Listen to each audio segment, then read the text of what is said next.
अस्सलाम वालेकुम व्यूअर्स।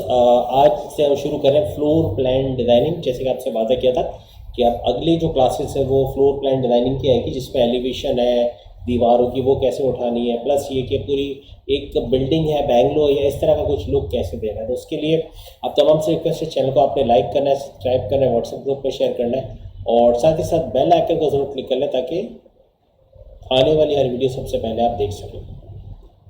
तो हम बात कर रहे थे कि किस तरह से फ्लोर प्लान डिज़ाइनिंग जब वो इसमें क्रिएट करेंगे ऑटो कैड में। इसके लिए मैं सबसे पहले आपको स्क्रीन पे लेकर आ जाता हूँ और यहाँ से हम आ जाते हैं ऑटो कैड के अंदर। और ऑटो कैड के अंदर मैं सबसे पहले आपको जैसे कि आप यूनिट सेटअप कैसे करते हैं तो उसके लिए कमांड है यूनिट। आप यूनिट लिख के एंटर करते हैं। अच्छा, यूनिट से आया नहीं, अगर मैं UN लिख के एंटर करता हूँ तो आएगा। ठीक है, यूनिट सेटअप का शॉर्टकट है UN लिखेंगे आप और एंटर कर देंगे तो आपके पास ये यूनिट सेटअप आ जाएगा। इसके अंदर क्या चेंजेस करनी है, यूनिट सेटअप अगर आप चेंज नहीं करोगे तो आपको फीट के अंदर, इंचेस के अंदर वो शो नहीं करेगा। वो डेसिमल में कर सकता है, फ्रैक्शन में कर सकता है या मसाइल आ सकते हैं।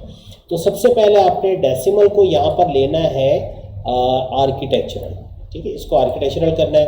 प्रिसीशन आपका 0 होना चाहिए, यानी कि फीट में जो भी आ रहा हो आपने यहाँ से कर देना है 0 फीट 0 इंच। ये जो एपोस्ट्रोफिक देख रहे हैं ये फीट का निशान है, ये जो इन्वर्टेड कॉमा आप बराबर में देख रहे हैं ये इंचेस का निशान है। तो 0 फीट 0 इंच आपने कर देना है, इसको प्रिसीशन को 0 0 कर देना है। यहाँ आपने कुछ भी नहीं छेड़ना है, एज इट इज छोड़ दें। और यहाँ एक चीज़ आपने करनी है कि इंसर्शन स्केल आप इंचेस में कर देंगे। ये हो सकता है सेंटीमीटर में हो, मिलीमीटर में हो, आपने पहले फुटस्टेप में इसको इंचेस कर देना है। तो उसको रिवाइंड करके चेक कर लीजिएगा। ये आप अगर यूनिट सेटअप नहीं कर रहे हो, डायरेक्ट फ्लोर प्लान बना रहे हो तो गड़बड़ हो सकती है। अब आप इसको ओके कर दें। चेक करने के लिए मैं क्या करता हूँ, मैं पहले एक रेक्टेंगल बना के चेक करूँगा। REC लिखा, मैंने एंटर किया, एक रेक्टेंगल में बना रहा हूँ। ठीक है, अब रेक्टेंगल का जो साइज आ रहा है मैं यहाँ पर दे देता हूँ 12 फीट। पहली वाली वैल्यू मैंने दी 12 लिख के फीट का निशान लगाया और फिर मैं टैब की दबाऊंगा। टैब की दबाते ही दूसरी वाले बॉक्स में चला गया। आप देख रहे हैं कि दूसरा वाला बॉक्स हाईलाइट हो गया। इसमें माइनस में वैल्यू दीजिएगा तो माइनस में दे रहा हूँ, लेकिन इस दफ़ा मैं -10 फीट लिख रहा हूँ। फीट का निशान दोबारा मैंने लगाया जो कि एंटर के बराबर में। और जैसे आप एंटर करेंगे, अब जो बॉक्स आया ना तो ये आपका आया। अब आप मिडल माउस 2 दफ़ा क्लिक करें तो ये बिल्कुल सेंटर में आ जाएगा। और व्हील घुमाएंगे तो आप जूम आउट भी कर सकेंगे। तो ये जो है ये 12/10 है कि नहीं अभी पता चल जाएगा। अभी क्या मसला आ रहा है, जैसे स्टूडेंट्स ने भी पूछा कि उनके पास जो नंबर्स हैं वो छोटे आ रहे हैं तो आ ही नहीं रहे, तो उसका क्या हल है। उसका हल ये कि सबसे पहले तो हम यहाँ पर आ जाते हैं एनोटेशंस में। एनोटेशंस में डायमेंशंस आ रहे हैं हमारे पास, ठीक है ना। और दूसरी बात ये कि आपने जैसे लेना है यहाँ से लीनियर, जैसे लास्ट क्लास में मैं बता चुका हूँ। अगर नहीं देखा तो आप इससे पहले वाली वीडियो चेक कर लें ऑटो कैड में, जिसमें मैंने सारे डायमेंशंस कवर करवाए कि किस तरह से इन पे काम होता है। लीनियर आपने लेना है। और यहाँ आपका एक चीज़ और है कि आपका स्नैपिंग ऑन होना चाहिए। अगर ये ऑन नहीं है तो ये इस तरह स्नैपिंग नहीं होगा। जैसे ये ऑरेंज कलर का बॉक्स आ रहा है ना, ये नहीं आएगा। आप क्लिक करें फर्स्ट, यहाँ क्लिक करें, एंड पे क्लिक करें तो आप देखें एक नंबर आ रहा है लेकिन ये पढ़ा नहीं जा रहा, इतना छोटा है। तो यही चीज़ आपके साथ भी हो रही होगी। तो इसको कैसे सही करते हैं, तो इसको सही करने के लिए सबसे पहले आप D दबा दें। डायमेंशन स्टाइल के लिए D दबाया आपने। D दबाने के बाद एंटर करें, ये आ जाएगा डायमेंशन स्टाइल। यहाँ से आप वैल्यूज़ ऐसे चेंज करेंगे कि यहाँ पे नंबर की वैल्यू बढ़ जाएगी, यानी नंबर बड़े साइज में स्केल हो जाएगा। कैसे, सबसे पहले आप इसके अंदर जाके मॉडिफाई के बटन पे दबाएंगे। मॉडिफाई के बाद एक और विंडो आ जाएगी। इस विंडो के अंदर आप चले जाओगे टेक्स्ट, क्योंकि आपको यहाँ पे टेक्स्ट का मसला आ रहा है। टेक्स्ट में जाने के बाद यहाँ से आप देखिए टेक्स्ट की हाइट आ रही है। अभी जो भी हाइट आ रही है मैं इसको फिलहाल 0.5 फीट कर देता हूँ। 0.5 लिखा, मैंने फीट का निशान लगाया। 0.5 फीट करके मैं ओके करता हूँ। सेट करंट पे क्लिक करता हूँ और यहाँ से भी क्लोज कर देता हूँ। अब देखिए बेहतरीन हो गई, ठीक है। सिर्फ मसला ये आ रहा है कि अगर ये फ्रैक्शंस में इस तरह से आ रहा है तो इसकी वजह क्या वजह है कि मैंने तो इसको अभी आपके सामने थोड़ी देर पहले यूनिट सेटअप किया हुआ है। उस हिसाब से यहाँ पे 12 फीट दिखाना चाहिए था, लेकिन ये 12 नहीं दिखा रहा, 144 दिखा रहा है।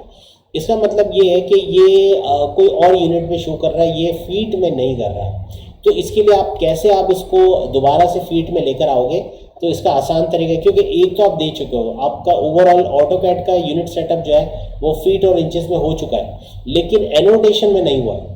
एनोटेशंस में लाने के लिए आप क्या करेंगे, D दबा के एंटर करेंगे आप डायमेंशन स्टाइल में आ जाएंगे। अगेन आप आ जाओगे यहाँ से मॉडिफाई के बटन पे, क्लिक करोगे मॉडिफाई के बटन पे, यहाँ जो दूसरी स्क्रीन खुलेगी इसमें आप जो आ जाओगे प्राइमरी यूनिट्स, यहाँ भी मौजूद है, क्लिक करें, यहाँ देखा डेसिमल हुआ हुआ है, इसी वजह से ये डेसिमल में शो कर रहा है।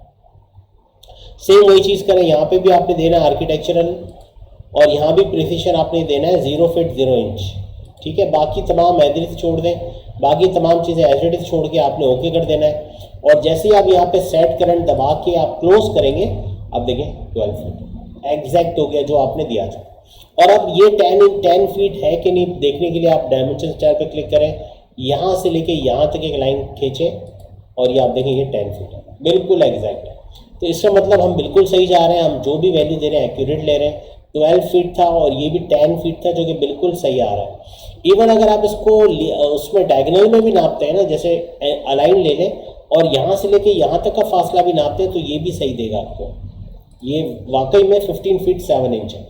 तो ये तो समझाने के लिए मैंने आपको बता दिया कि डायगोनल में नापना है तो कैसे नापेंगे, और स्ट्रेट अगर नापना है 0 डिग्री या 90 डिग्री में तो कैसे नापेंगे। तो ये आप ग्रीन सिलेक्शन बना लें इस तरफ से, यानी लेफ्ट से राइट की तरफ या राइट से लेफ्ट की तरफ आएंगे तो ग्रीन सिलेक्शन आएगी। ये क्लिक करें और डिलीट का बटन दबा दें। अब सारा क्लियर हो गया। अब हम आ रहे हैं floor plan designing. Unit setup में दोबारा नहीं बता रहा हूँ, यूनिट सेटअप आपको समझ में आ गया। बस एक याद रखिएगा, दीवार की मोटाई जो है वो हम लेंगे 8 इंच।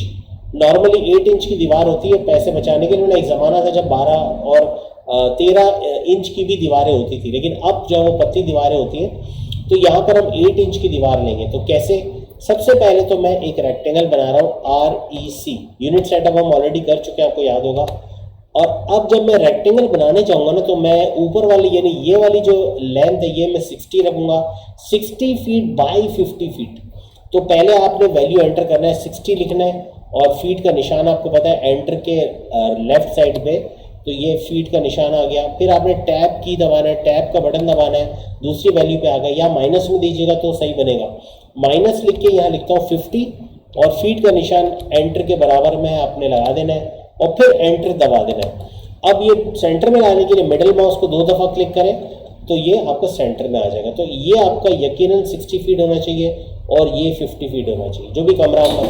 अच्छा, अब ये कमरा नहीं है, ये पूरा एक प्लॉट है। यानी इस पूरे प्लॉट में जो बैंगलो है या जो फ्लैट है या जो भी आप बना रहे हो, तो उसके कितने कमरे होंगे वो हम डिसाइड करेंगे कि 2 कमरे हैं। अभी मैं ऐसे आपको विजुअली दिखा रहा हूँ कि जैसे 2 कमरे हैं, तो यहाँ पर आपका वॉशरूम आ सकता है, यहाँ पे आपका किचन आ सकता है, इधर आपका जो है वो डाइनिंग हॉल आ सकता है या ड्राइंग रूम आ सकता है, आपका एंट्रेंस यहाँ हो सकता है, एक आइडिया आपका। और फिर यहाँ पर आपका डाइनिंग टेबल का एरिया आ सकता है। 2 कमरे ऑलरेडी हैं और ये डाइनिंग टेबल है, ठीक है। तो सिंपल 2 कमरे, आपका डाइनिंग हॉल, आपका ड्राइंग रूम, और फिर आपका किचन आ गया, वॉशरूम, इस तरह कुछ हम बनाने जा रहे हैं। लेकिन दीवार का अभी मैंने आपको बताया था कि हम जो है वो इसका साइज लेंगे तकरीबन जो है वो 8 इंच की दीवार लेंगे, और जो भी लेंगे वो दीवार अंदर की होगा। हम बाहर जो लेंगे वो एनक्रोचमेंट पे आएगा। अगर बाहर आप उस बंदे को बनाकर दे देते हो और उससे वैसे ही बनवा लिया तो वो KMC वाला के तोड़ देंगे, क्योंकि आपका जो रेंज है वो इतना ही है। 60 फीट बाय 50 फीट के बाहर आप नहीं जा सकते, अंदर जा सकते, यानी ये 10.5 ज़मीन है। हाँ बिल्कुल।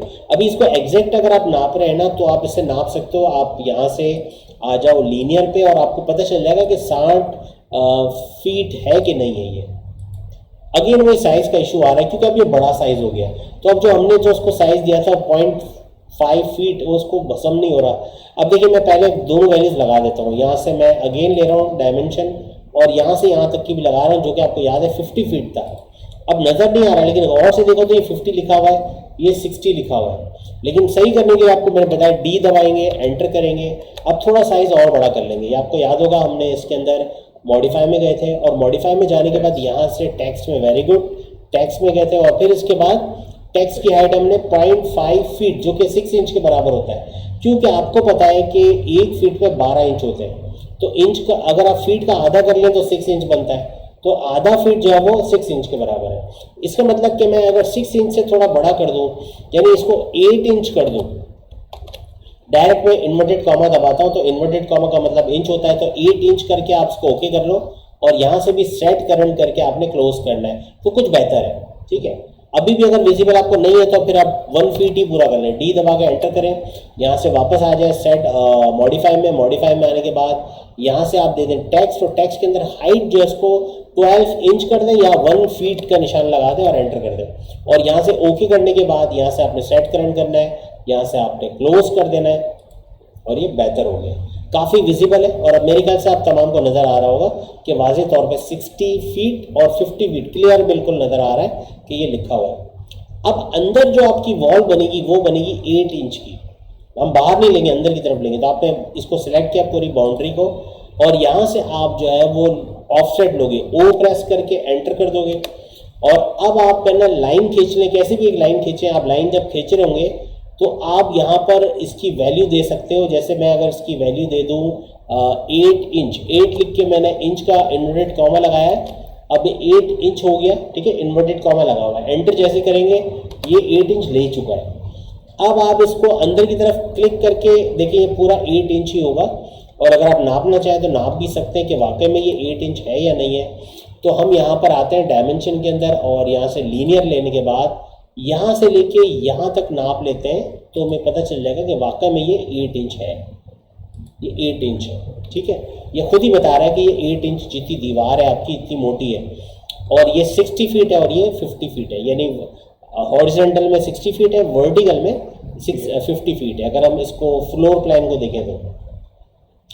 अब इसके अंदर कमरे हमें चूंकि बनाने हैं और कमरा हमारा सेंटर से बनेगा तो हमारा 2 कमरे 30 फीट का ये हो जाएगा, 30 फीट का ये होगा। अगर ये 60 फीट है तो उसका आधा 30 फीट होता है। तो हम ऐसे ही कुछ करने जा रहे हैं। तो हम एक पहले से एक लाइन खींच देंगे, एल प्रेस करता हूँ, एंटर करता हूँ और सेंटर में बिल्कुल आपको स्नैपिंग करवानी जो कि हो नहीं रही। अगर ऐसा कुछ है तो यहाँ पर आके आपने राइट क्लिक करना है और इसके अंदर आप देखें सारी चीज़ें ऑन है, ठीक है। ट्रे सेटिंग में मैं आता हूँ, ठीक है, इसको भी कुछ करने की ज़रूरत नहीं है। लेकिन यहाँ पर अगर आप किसी भी आइकन पर राइट क्लिक करते हो तो यहाँ देखो कुछ चीज़ें बंद हुई हुई है। अगर आप इसकी सेटिंग में चले जाओ, देखो दोबारा देखो, आपने किसी भी आइकन पे राइट क्लिक करना है और सही तरीके से राइट क्लिक करने के बाद आप सेटिंग में चले जाओगे और सेटिंग में आने के बाद आप देखो उसमें कुछ चीज़ें बंद है, आप सिलेक्ट ऑल कर दें तो इसमें वो सेंटर पॉइंट पकड़ने वाला भी ऑन हो गया। अब जैसे आप ओके कर दोगे और अब यहाँ होगे तो खुद ही सेंटर पकड़ रहा है, ये देखो अब सेंटर यहाँ भी सही पकड़ रहा है, यानी 25 फीट और ये 30 फीट, तो एग्जैक्ट हो गया, ठीक है। तो अब कैसे आपको लाइन लेनी है, आप एल प्रेस करेंगे, एंटर करेंगे और लाइन को आर पार करना है, यानी कि आप बिल्कुल ऊपर वाली लाइन से लें। आप कोशिश करें ऊपर वाली लाइन को ही ग्रैब करें और बिल्कुल सेंटर में आके क्लिक किया और यहाँ पर भी सेंटर में आके आपने क्लिक कर देना है। तो ये बिल्कुल 30 फीट पे हमने एक लाइन ले ली है। एक कमरा 30 फीट का है, दूसरा कमरा 30 फीट का है। फिर अगर आपसे कहा जाए कि भाई आपको जो है ना वो कमरा 30 फीट तो लेना ही लेना है, 30 फीट बाई 20 फीट लेना है, तो 20 फीट के लिए आप यहाँ पर एक लाइन लगा लें या उसको मेजर कर लें। अब देखिए ना, डी दबा के एंटर करें तो डिस्टेंस का ऑप्शन है, डी दबा के, बल्कि ये यहाँ पर ये आ जाएगा डायमेंशन स्टाइल, ठीक है। लेकिन डी आई अगर मैं दबाता हूँ, डी आई लिख के मैं एंटर करता हूँ तो डिस्टेंस आ गया। अब मैं यहाँ से क्लिक करके अगर लाइन खींचता हूँ तो मैं एक्यूरेटली यहाँ पर जो है वो देख सकता हूँ कि 16 फीट तक मैं आ चुका हूँ, या एग्जैक्ट यहाँ तक आ जाओ तो ये मुझे खुद बता रहा है 50 फीट तक आप आ चुके हो। तो इस तरह भी आप नाप सकते हो। अगर नापना हो कि भाई फर्स्ट करें 15 फीट है तो कहाँ तक आएगा, तो 15 फीट ईजिली आप इसमें देख सकते हो, 15, 16, 20 फीट। तो डी आई लिखा मैंने, डी आई लिख के एंटर किया तो अब मैं इसका साइज खुद ही मैन्युअली नाप सकता हूँ। वरना इसका आसान तरीका ये है कि आप एल दबा के एंटर करें और जब आप लाइन बनाने जाओ तो आप जानबूझ के जो है ना इसको यहाँ से वैल्यू जो है इसकी है टैब की दबा के आप इसकी वैल्यू ले लें। यहाँ पर आप वैल्यू ले लोगे तकरीबन।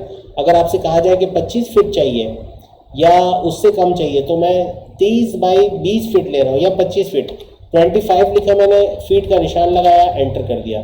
यहाँ एक लाइन बन चुकी है। आपने एस्केप दबा के लाइन तोड़ लेनी है। यहाँ एक लाइन मौजूद है, देखिए ये रही लाइन, ये लाइन पूरी 25 फीट की है जो अभी मैंने आपके सामने नाप के बनाई है। और मुझे डिस्टेंस के थ्रू नहीं नापना पड़ा, मैंने लाइन को ही बनाया 25 फीट का। अब इस लाइन का फ़ायदा क्या होगा? फ़ायदा ये होगा कि यहाँ मैं एक लाइन लगा सकता हूँ एक्यूरेटली बिल्कुल 25 फीट को देखकर। तो मैं अगर यहाँ पर एक लाइन ले लूँ, एल प्रेस करके एंटर किया, तो जहाँ कमरा यहाँ ख़त्म होगा आपका, तो यहाँ से आप एक लाइन, आप देखिए खुद ही स्नैपिंग करेगा। एक बॉक्स बना हुआ आ जाएगा, ये यहाँ वो डॉट का एंड मौजूद है। क्लिक किया आपने, शिफ्ट दबाया तो सीधा जाएगा वरना टेढ़ा जाएगा, शिफ्ट दबा दें और यहाँ बिल्कुल एंड पे जाके यहाँ पे क्लिक कर देना है। अब ये एग्जैक्टली 25 फीट पे, तो ये कमरा बहुत बड़ा हो गया, 25 फीट बहुत ज़्यादा हो जाएगा क्योंकि हॉल के लिए जगह नहीं बनी। तो मैं 20 फीट अगर ले लूँ तो ज़्यादा बेटर है। अगर आप DI प्रेस करके एंटर करें और यहाँ से नाप लेंगे 20 फीट कहाँ तक तकरीबन आता है, 20 फीट यहाँ तक आ रहा है, तो इसका मतलब इससे भी कम करना है। 15 फीट अगर करते हैं तो कुछ बात बनती है, 15 फीट करेंगे तो हॉल के लिए अच्छी खासी जगह बन जाएगी, तो उसको 15 फीट कर लेते हैं। तो ये जो लाइन हमने बनाई है ना, इसको मैं डिलीट करता हूँ और L दबा के एंटर करता हूँ, एक और नई लाइन बना रहा हूँ यहाँ से लेके, और जब लाइन बनेगी बिल्कुल सीधा रखते हुए मैं इसको यहाँ पर टैब की दबा के मैं यहाँ पर जो वैल्यू एंटर करूँगा इस दफ़ा करूँगा, वेरी गुड, 15 फीट, 15 लिख के फीट का निशान लगाया, एंटर करते हैं, वो लाइन यहाँ आ चुकी है, ये रही लाइन। अब इस लाइन को चाहे तो मूव करवा लें, सिलेक्ट किया, M दबाया, M दबा के, M का मतलब है मूव, एंटर करें और कहाँ से पकड़ना है, यहाँ से पकड़ना है, क्लिक करके ठीक इसकी दुम पे जाके यहाँ पे आके क्लिक कर दें, एग्जैक्टली लाइन यहाँ चिपक जाएगी और अब ये एग्जैक्टली 15 फीट पे बना हुआ है। अगर आप चाहो तो नाप भी सकते हो, लीनियर ले लो, लीनियर लिया यहाँ से लेके यहाँ तक आप नाप सकते हो एग्जैक्टली कि ये वाकई में 15 फीट है या नहीं है, आप खुद देख सकते हो ये 15 फीट है, ठीक है ना। तो इसका मतलब कि आपका कमरा अगर आप देखें तो आपका दोनों कमरे जो है, अगर यहाँ से यहाँ तक मैं नापूँ तो ये है 30 फीट होना चाहिए, जो कि वाकई में है। और स्पेस बार दबाया, रिपीट लास्ट सेक्शन, यहाँ से लेके यहाँ तक भी एक बना लें ताकि एग्जैक्ट पता चल जाए कि वाकई में ये 30 फीट बाई 30 फीट है, 30 फीट बाई 15 फीट ये है, 30 फीट बाई 15 फीट ये है, बिल्कुल एग्जैक्ट है। इस तरह मेजरमेंट आपकी एक्यूरेट आ रही है और आपको पता चल गया कि किस तरह से आप गैप वगैरह छोड़ोगे, ठीक है। यहाँ पर आप एक लाइन ऐसी लगा सकते हो, आपको पता है कि आप हॉल के लिए कितनी जगह चाहिए, या और आपको अगर कहा जाए, प्रिसाइसली कहा जाए कि भाई 10 फीट का हॉल होना चाहिए, तो फिर आप एक लाइन और बना लोगे 10 फीट की, या आपसे कहा जाए 20 फीट की चाहिए तो उस हिसाब से। मैं ऐसे ही डायरेक्ट बना रहा हूँ, L प्रेस करके एंटर किया और यहाँ पर हॉल की जगह छोड़ते हुए ड्राइंग रूम के लिए यहाँ पे मैंने जगह छोड़ी है, शिफ्ट दबा के मैं एक लाइन खींच देता हूँ और यहाँ के एंड करता हूँ। अब ये रूम हो गया, रूम 1, रूम 2, हॉल हो गया, और ये एरिया किचन के लिए यूज़ हो जाएगा, वॉशरूम के लिए यूज़ हो जाएगा। मगर वॉशरूम के लिए यहाँ दरवाजे भी अपने बनाने हैं, ठीक है, दरवाजे भी बनाने हैं। अब वो दरवाज़ों के लिए कैसे करेंगे, ठीक है, तो दरवाज़ों की तरफ तो हम आते हैं, पहले हम सारी लाइनें खींच लेते हैं, ठीक है ना। अब आपने क्या करना है पता है, आपने यहाँ तक कंप्लीट कर लेना है। अगली क्लासेस में इसके डोर विंडोज़ कैसे बनेंगे, उसको सही तरीके से कटिंग करके दीवार के अंदर फिट कैसे करेंगे, और वो सारी एनोटेशंस वगैरह कैसे लगेंगी, ये रूम 1 है, रूम 2 है, ये हॉल है, ये ड्राइंग रूम है, ये किचन है, ये वॉशरूम है, या आपका जो हॉल है जो या बनने वाला है, अभी जो हॉल भी बनेगा यहाँ पे, तो वो सारा आप कैसे करेंगे, इस पूरे ड्राइंग को या इस पूरे फ्लोर प्लान को सेव कैसे करेंगे ताकि अगले दिन हम फिर काम कर सके। तो आप यहाँ पर आएंगे, यहाँ पे ए का जो लिखा हुआ है इस पर आप क्लिक करेंगे, इस पर आके करोगे सेव एज, और सेव एज करके मैं इसको USB में सेव करता हूँ ताकि गलती से यहाँ से उड़ ना जाए। तो मैं यहाँ से आ जाता हूँ दिस PC, और इसके अंदर आपको USB ज़रूर दिखा रहा होगा, और आई थिंक ये आया नहीं है, दोबारा करके देखते हैं, दिस PC, और इसके अंदर यहाँ कहीं आ रहा होगा USB में आ गया। USB में आके मैं AutoCAD की फाइलें हैं, आपको एक फ़ोल्डर बनाया था, नहीं बनाया था, नहीं बनाया था, एक नया फ़ोल्डर बना लेता हूँ। और बेटा आपका नाम क्या है?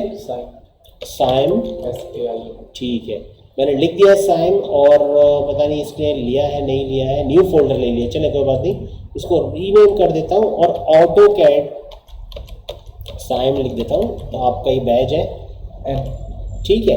और डबल एंटर करके इसके अंदर आ जाए फोल्डर में, यहाँ पे आप इसका नाम रख दें फ्लोर प्लान क्लास 1। आपके AutoCAD में हो सकता है क्लास नंबर 16 हो, 14 हो, कोई बात नहीं, लेकिन वैसे ये क्लास 1 है फ्लोर प्लान डिजाइनिंग की।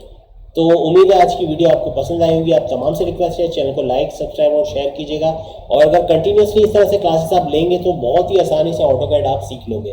तो उम्मीद है अगली वीडियो में फिर मुलाकात होगी, तब तक के लिए इजाज़त दीजिए, अल्लाह हाफिज़।